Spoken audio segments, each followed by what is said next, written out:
Ang mabuting balita ng Panginoon ayon kay San Lucas. Papuri sa iyo, Panginoon.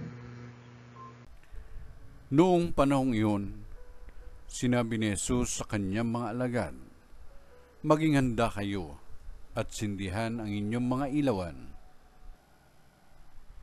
Tumulad kayo sa mga taong naghihintay sa pag-uwi ng kanilang Panginoon mula sa kasalan, para pagdating niya ay mabuksan agad ang pinto. Mapalad ang mga alipin na abutang nagbabantay pagdating ng kanilang Panginoon. Sinasabi ko sa inyo, maghahanda siya. Padudulugin sila sa hapag at maglilingkod sa kanila. Mapapalad sila kung maratnan niya silang handa.